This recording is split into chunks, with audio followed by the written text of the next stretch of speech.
No man is kept poor because opportunity has been taken away from him, because other people have monopolized the wealth and have put a fence around it.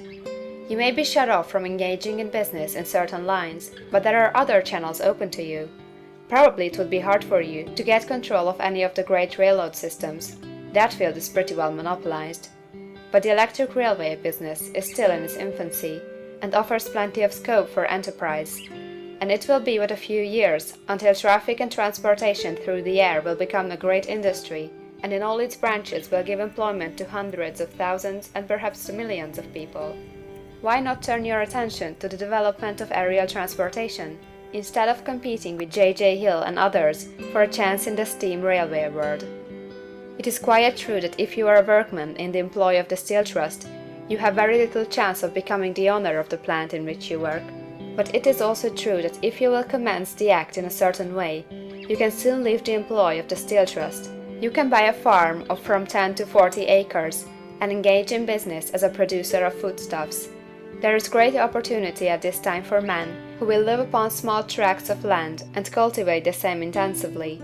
Such men will certainly get rich. You may say that it is impossible for you to get the land, but I am going to prove to you that it is not impossible, and that you can certainly get a farm if you will go to work in a certain way. At different periods, the tide of opportunity sets in different directions, according to the needs of the whole, and the particular state of social evolution which has been reached. At present, in America, it is setting toward agriculture and the allied industries and professions. Today, opportunity is open before the factory worker in his line. It is open before the businessman who supplies the farmer more than before the one who supplies the factory worker, and before the professional man who waits upon the farmer more than before the one who serves the working class. There is abundance of opportunity for the man who will go with the tide, instead of trying to swim against it. So the factory workers, either as individuals or as a class, are not deprived of opportunity. The workers are not being kept down by their masters. They are not being ground by the trusts and combinations of capital. As a class, they are where they are because they do not do things in a certain way. If the workers of America chose to do so, they could follow the example of their brothers in Belgium and other countries, and establish great department stores and cooperative industries. They could elect men of their own class to office, and pass laws favoring the development of such cooperative industries, and in a few years they could take peaceable possession of the industrial field. The working class may become the master class whenever they will begin to do things in a certain way. The law of wealth is the same for them as it is for all others. This they must learn, and they will remain where they are as long as they continue to do as they do. The individual worker, however, is not held down by the ignorance or the mental slothfulness of his class. He can follow the tide of opportunity to riches, and this book will tell them how. No one is kept in poverty by a shortness in the supply of riches. There is more than enough for all.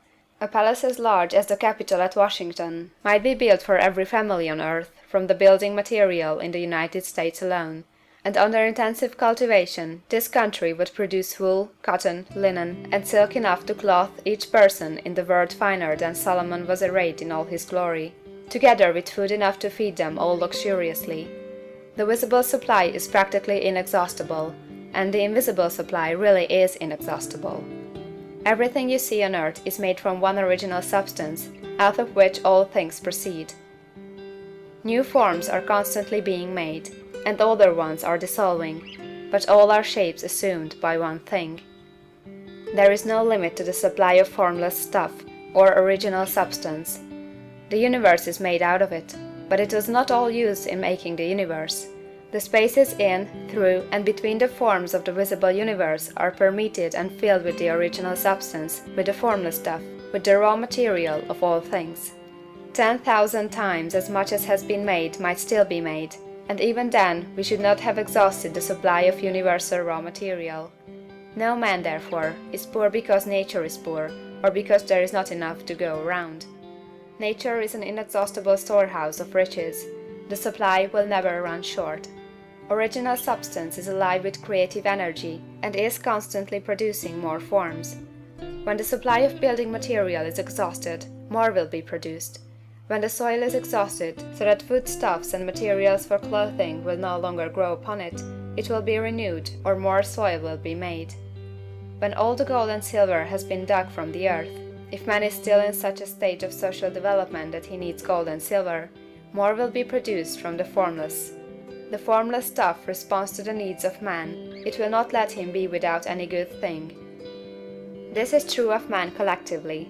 The race as a whole is always abundantly rich, and if individuals are poor, it is because they do not follow the certain way of doing things which makes the individual man rich. The formless stuff is intelligent. It is stuff which thinks. It is alive, and is always impelled toward more life. It is the natural and inherent impulse of life to seek to live more. It is the nature of intelligence to enlarge itself, and of consciousness to seek to extend its boundaries and find fuller expression. The universe of forms has been made by formless living substance, throwing itself into form in order to express itself more fully. The universe is a great living presence, always moving inherently toward more life and fuller functioning. Nature is formed for the advancement of life. Its impelling motive is the increase of life. For this cause, everything which can possibly minister to life is bountifully provided. There can be no lack unless God is to contradict himself and nullify his own works. You are not kept poor by lack in the supply of riches.